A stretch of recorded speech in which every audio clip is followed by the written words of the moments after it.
Good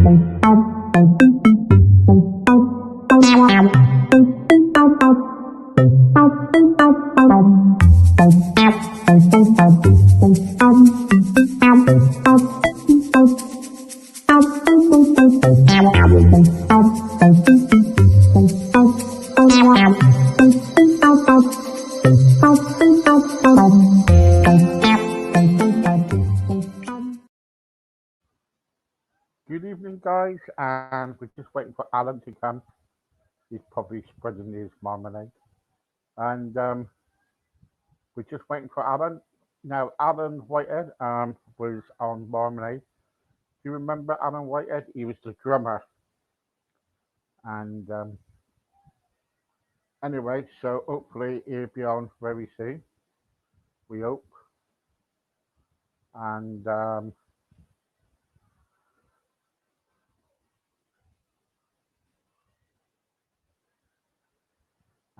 we can start. We got Jane Bucko later in about half an hour's time. That'd be worth watching, and yeah, so watch out for that. And yeah, so there you go. So we're just waiting now for Alan Whitehead, and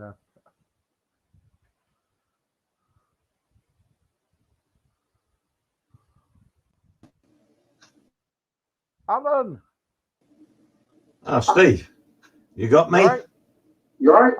I've got you. Yeah. Just one sec. I'm just gonna turn the lights on.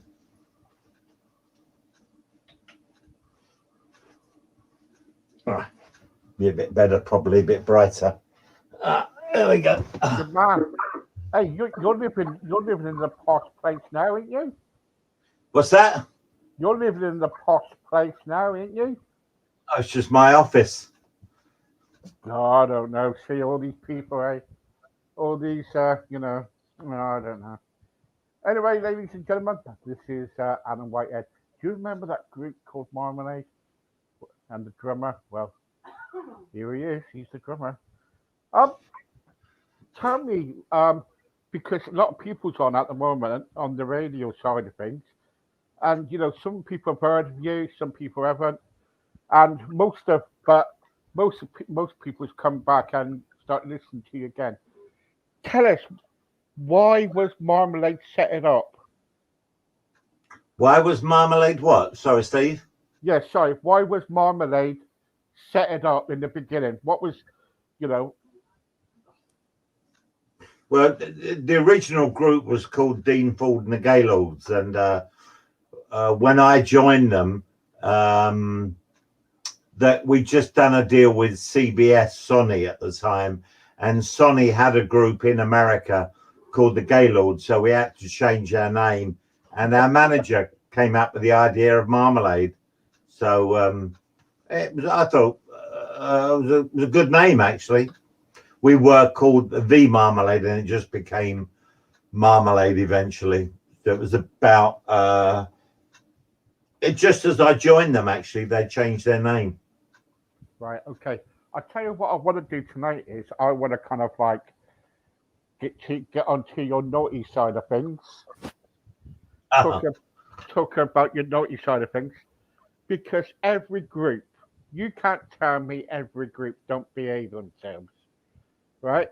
And what I've heard about you so far and what you told me, you've had had a lovely life, kind of like with all the ladies and everything. And but what was it like? Because because all I know about is people kind of like smoking wacky backy or drinking themselves stupid. Money was thrown around, casinos. What was it like? Well, obviously the group were, except for me, were all Scottish, so they weren't really into drugs at all. I mean, they might smoke the odd joint, and mostly it was whiskey they were into. But in those days that if you spoke to Spliff, it was pretty harmless stuff compared with the psychotic skunk that they're smoking now. That if we were doing a gig and driving home, we might share a spliff, and then you just had to pull into a services. You got the serious munchies. You had to buy crisps and chocolate and God knows what else. And in those days, we would. I don't know how many of the people watching this would remember a couple of Americans called Cheech and Chong. All right, yeah. And yeah, and we used to listen to their tapes, and we just basically wet ourselves. We'd hear it like 10 times, and when you're stoned, everything is funny anyway. And we'd probably spend about 3 or 4 hours driving back, hysterical, listening to Cheech and Chong, munching on crisps and chocolate after one joint. That was about as much as we ever did on. The group didn't do heroin or cocaine or any of that or LSD. They weren't really into. They just like to drink. Anyone who's out there who knows what Glaswegians are like, drink is the big thing. Yeah. But when you were touring and on tour and everything, I know, everybody gets up to things in their hotel rooms. Did you ever go every night? Pretty much, yeah. I mean, the girls were just throw. I mean, yeah. I suppose you could say that, a girl every night. Certainly, we were never short of women. That's for sure. And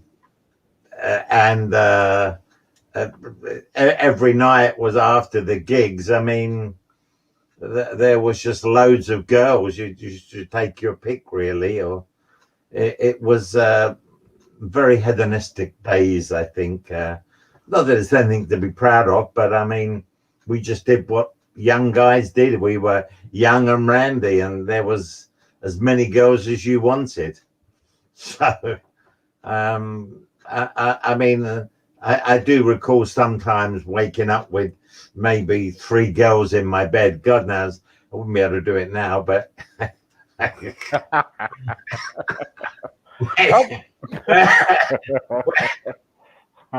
when you're about 22 or 23, it's no big deal, really. Yeah. I've got a question here for you already, and it says, "What do you think about the music industry today?" Well, I don't think there is a music industry today. I mean, when I think of the people that I worked with and the real musicians, and everything was really organic, and that's why groups like us are still selling. I mean, I can't believe how many our record royalties are just going through the roof, going up and up. The tragedy for youngsters of today is that they haven't been brought up with the musical legends that I knew, and I don't know where it's gone so wrong. I don't know how we've managed to wreck the music industry in England in particular. For a small, if you think we're a small nation, 50 million at the time, and we competed with America and we dominated across the world. Well, the Beatles, for instance, the Rolling Stones, the Who, so many great bands came out of such a small population, really. Yeah. I don't know where. I haven't heard a modern new group that does it for me, and I don't imagine modern music will be remembered next week. Never mind in 50 years' time. But Yeah. that's just for What do me. you say to what do you say to people, Alan, when they want to get into the music industry and they want to be where you once was? Well, the problem with the industry now is, of course, with all the streaming and downloading, there is no money to be made from record royalties like there was from my era, and so it's I would say that the chances of you making serious income from the music industry is pretty remote. I mean, I know a lot of the big, like I know Nile Rodgers, for instance, is really taking Spotify to task over the rip-off that's happening to young musicians. They're not making the money that they should be doing from their creative skills, and so in answer to your question, like when I joined Marmalade, before they had any hits, we would still gig 7 days a week, and we could still make enough money to live. But you wouldn't be able to do that now. No, no. Um, I've got Gary here, and he said, "Did you ever play in Blackpool?" No, loads of times, yeah, of course. Yeah, yeah, and that's I mean, impressive. we never get Marmalade where they gigged 7 days a week and all over the country. In the old days, we did a lot of the like they had the things like Mr. Smith's clubs and yeah, Blackpool. We did quite regularly. We were mostly gigging up north, and that's why all the groups, especially on a Saturday night, they would come either down the M6, and we would all meet at Watford Gap. You know, the services Service there. station. You Yeah, go in yeah. on a Saturday night, it was full of groups that have just on the way back down to London after gigging. Gosh, gosh. And I've got another question here for you. What was the money like in your day? I bet you one got a lot of women, and two, I bet you had lots of money. Do you still earn Well, money today? What you used to? um, Marmalade, when they were working regularly after the first couple of hits, we were on a basic wage. So whether we worked or not, we got paid, and then you get all the bonuses from record royalties. And I think when we got our first big check, we all bought houses in the country. I mean, you got to bear in mind, I bought a house in the country with a swimming pool for £11,500. Couldn't even buy the swimming pool for that now. But the last time the house was sold, it sold for about 600 grand, I think. But I mean, we all bought houses, and so we were making. We think of the average wage then was probably, I don't know, maybe 20 quid a week. And our basic salary was 100 quid a week.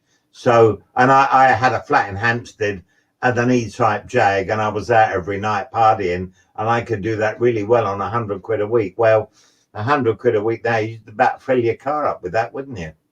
Yeah, that's true, isn't it? Yeah. But you're going back 55 years. So £100 a week was a lot of money then. Oh yeah, of course. Yeah, money's changed now, isn't it? Um, do you got a question here as well? What do you think about Top of the Pops? Do you think it came Top to of a the time Pops when was they stopped great. it? It's tragic, but then it's part of the metamorphosis of music and how it's changed. Top of the Pops was crucial to if you wanted to fly up the charts, you needed top. I mean, there was a lot of other shows. There was Top of the Pops. There was Supersonic. There was the Russell Hardy show. There was Liftoff. Yeah, But Top of the Pops was reaching a 15 to 20 million audience, and if you did Top of the Pops, then you'd get if you were like just got in the charts, it would kick boot you right into the top 10. So it was very important to do. You didn't mess around with that. Whatever else you had on, whatever gigs you built them around it. And Top of the Pops was extremely the most influential pop show of the time. It was the one to do, okay. and that's And where we got to meet everyone because that's where I met so many people. You meet them at Top of the Pops. Like I remember one night I met Roy Orbison. I was so gobsmacked. I mean, actually, I met him in the toilet. I was having a pee, and he was standing next to me having a pee. And you look up, and I thought, shit, it's Roy Orbison, and I was gobsmacked because obviously it's you a didn't put on his legend. trousers then, did you? Pardon? You didn't pee on his trousers or anything, did you? No, no, no, no. But I did. All I could think of saying was, was "Good evening, Mister Alberson." You know, I was just, and he was like a really big guy, and he just looked around, looked down at me, and with a real deep, because he was from Texas, this real deep Texas accent, he just said, "Hello, son," and that was it. I didn't know what else to say. What do you say when you meet a living legend? But he Did was you get very, his very autograph? charming. Yeah, we got to meet all of those people. They Top of the Pops was crucial to every. You didn't turn down Top of the Pops. It was extremely important for your promotion for anything you had done. So I mean, the only ones we never saw, I never met like the Beatles. I never saw them. I mean, I don't know whether at that point they were doing Top of the Pops. I don't know, but we met pretty much everyone else, and certainly the American artists that came over, like Roy Orbison. Um, you got to bump into, or you go to. It's called the Green Room. It was the BBC bar where everyone wanted to go after the show, and you could have a few drinks, and then we go to the Green Room, and there you got to socialize with people, and that was the great thing. The industry was very social. It was like being part of a big family, really. I think, and we all had mutual respect for each other. It didn't matter whether you were rock or you were pop or country or whatever. You were just in this huge family of musicians, and I certainly miss that social environment of mixing Hmm. with other creative musical individuals. I think. Yeah, yeah. I was just about to say that. Do you miss it today? You know. I miss everything about that era. For those listening to this who they grew up in the 60s and 70s, it was a magical time. It was not just for music, but society, the whole structure of society was changing. And I think it was spearheaded by the groups like the Beatles, who were so innovative, and they changed the whole structure of the social um, hierarchy in a way. Um, What it happened was if a What happened if you was in the music industry in the '60s and you didn't have an agent or a manager? Would it been difficult for somebody to kind of survive?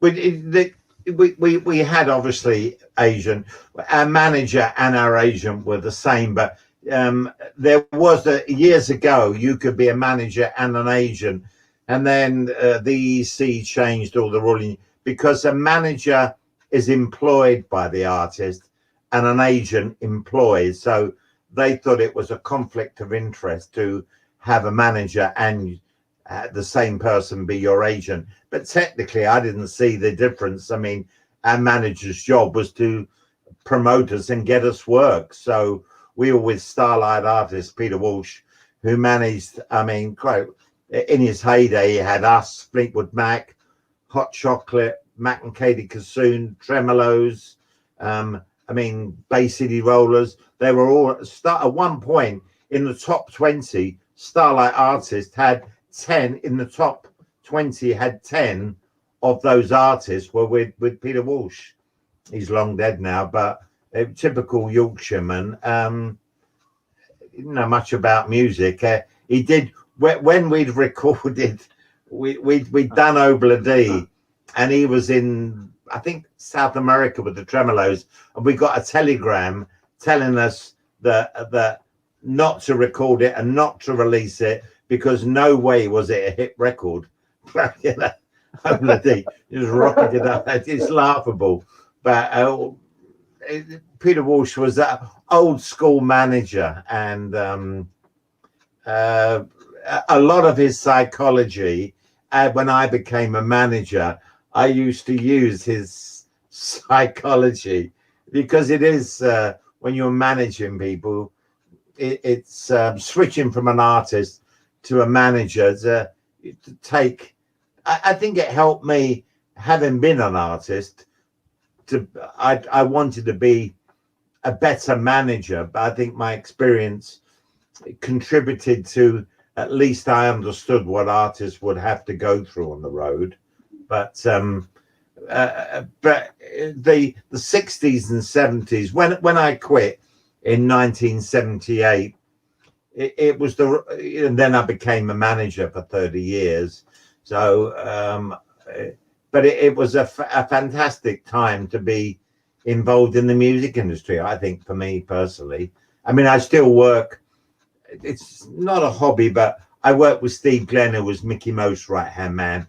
Steve is unbelievably talented, plays every instrument. He's written and produced about 50 hit records, and he's a scallywag like me. He likes drinking women, nothing wrong with that. And I work with Steve, but do I think the industry, will I make money from it? It's not my focus. I just love music, and I'm old school, and the modern style of I mean, I couldn't listen to Radio 1 if my life depended on it. I've never heard so much crap in all my life. No wonder people aren't buying records, but that's just for me. Oh, sorry. So yeah, I think for me, I lived through a golden era of music when most of those artists, if they're alive, they're living legends, and if they're dead, they're legends. I mean, you know, I think I told you I toured with Stevie Wonder. I mean, who is there around like that who's done the most remarkably talented, unassuming, charming, just a privilege to meet and talk with, and it's just pure talent. There's nobody like that anymore. Instantly recognizable, his voice, and like most of the great artists that I've met, they don't really have an ego. They don't have to prove anything. And Stevie Wonder is probably one of the most remarkable individuals that I've ever spent time with. Just charming, unassuming. I mean, you got to laugh. I used to spend every night talking to him. I hadn't got a clue who I was. He couldn't see me. I've got a message here for you. Did you ever meet Bowie? Yes, I knew David. Again, absolutely charming individual. He was brought up in Bromley and I was brought up in Alpinson. And I met him in the clubs, and David was very unassuming, very friendly, very easy to talk to. But then pretty much most artists from that era were. But yeah, I found David charming to talk to. Right. What was the other question? Have you ever met Cliff Richard? Yeah, I've been out to dinner with Cliff. Again, when we were with EMI, and we'd done Top of the Pops, and EMI took us and Cliff, who'd been with EMI for years, we took us all out to dinner. And in fact, I sat next to Cliff, and at the end of it, he said he lived in Virginia Water, and I lived in Finch Hampstead, which is out that way. And he said, "Oh, it's how you getting back?" I said, "I'll probably get a cab." He said, "No. EMI have given me a limo. Come with me, and I'll get the limo to drop you off." I mean, you couldn't meet a nicer man, Cliff. Just charming. Very. I mean, he's probably had. I think he's had more hits than any other individual. But I found Cliff. I only met him the once. Just fabulous to talk to. Highly intelligent, and a decent man. That's all I can say. What do you think about all the stuff about him a while back? It's really what you mean about his sexuality. I have no idea whether he's straight or gay, and who cares, you know. I think when he eventually pops his clogs, it'll probably all come out. But who cares? I mean, is it really relevant? I don't know. I mean, he doesn't. I've heard loads of stories, but nothing. Being with him, he's just a charming man, and we were with him had dinner with him 1977, and he looked amazing. I mean, that's why he was called the Peter Pan of pop. And I still think he's must be nudging 80 now, and he still looks incredible. Yeah, yeah.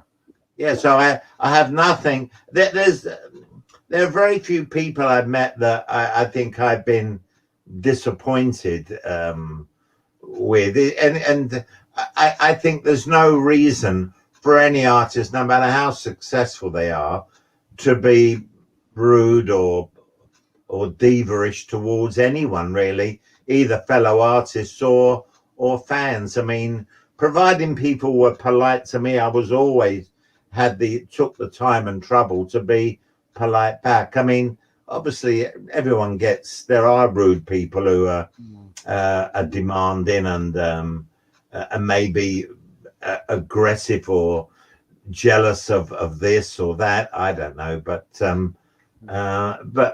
I always took the trouble. I mean, we would get so many fan letters, and I used to religiously write back to so many of them because I thought they'd taken the trouble to write to me.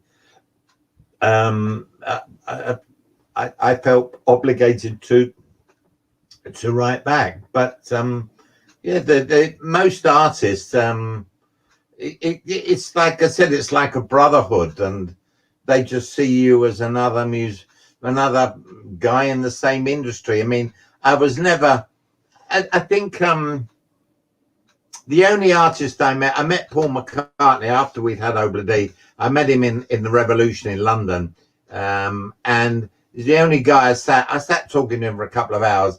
I couldn't really concentrate because when I was looking at him at that point, he was famous. I mean, more famous.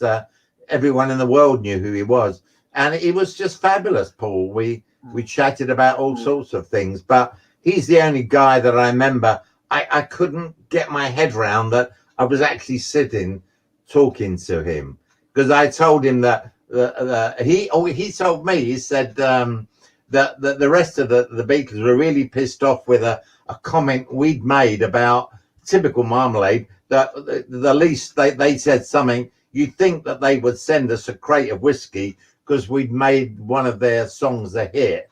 And Paul said, bloody cheek. And I went, yeah, but that's just the guys, you know, that and he just laughed about it. And I found him highly intelligent, very unassuming. We talked about Obla because they were with Dick James Music, and Dick farmed it out to everyone. I think there were 15 covers, and Paul was really upset about it. He said it could have killed the song. The only two that made success was us and the Bedrocks, but the reason we had the big hit was not because our version was any. I think the Beatles version is probably the best, but because with CBS they flooded the market on a sale or return. So if you went into a shop and asked for Obla by Joe Bloggs, they say, no, we've got the Marmalades one.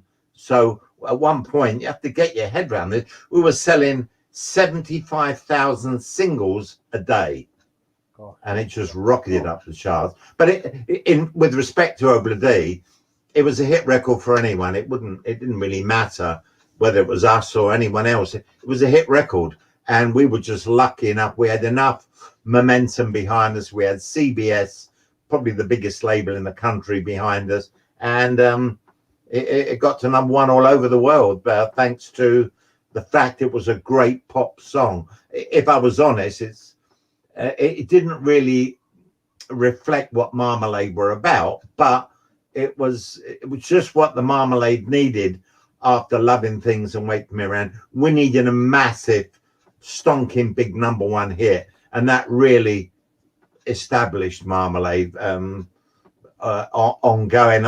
For me, obviously, as I said before, the best thing we've ever done was Reflections of My Life, and in fact that was a much bigger hit, believe it or not. I think that was #1 in 18 countries and still sells more than anything else we've ever done. In fact, it sells more than everything else we've done put together. Reflections is still our biggest earner, and the accolades and awards, and they just go on. And I think it's the thing that I'm most proud of, actually. I just think it stands the test of time. It was just when we switched from CBS and went to Decca, and Decca gave us the freedom to go back and to record our own stuff. And I don't think we would have had a hit with that maybe 2 or 3 years earlier, but because we had enough fans, enough momentum, it was a very melodic song. But I'm very proud of everything about that track, and I still think if you look on YouTube, it's got something like 50 million hits, and so it's quite humbling, some of the comments about it. And then the Vietnam vets adopted it, and although it wasn't written about the Vietnam War, but the lyrics, I can see why the American troops related to some of the lyrics in it. And it's a really, it shows Dean's voice to the best. Dean had a very soulful voice because he was sort of a bit of a manic depressive, and there's a sadness in his voice which makes that song so charismatic for me. I mean, Dean died 3 years ago. He was suffering from Parkinson's, and we were all really shook when we'd heard that he died, because, and then last year Pat died, so there's only 3 of us, 3 originals left now. God knows who'll be next. Hopefully not me. Alan, thank you very Just much. because somebody's at my door. Excuse me 1 second. I have to go I've got to my to go door. anyway, Alan. Shut up, shut up, shut up, shut up. Go in.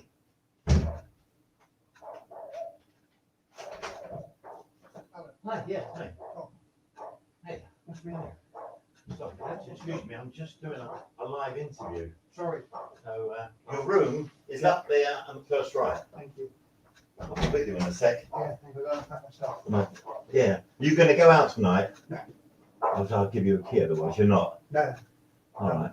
I'll be with you in a minute. Yeah, thanks. I've got to finish this interview.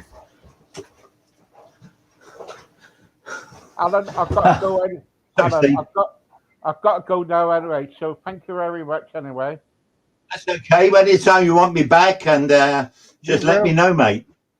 Yeah, I've got to. Got to kind of like contact you later anyway about the event I want you to do. All right. All right. Well, thanks everyone for watching, and I'll speak to you soon, Steve. Yeah. See you later. Bye bye. First on the right.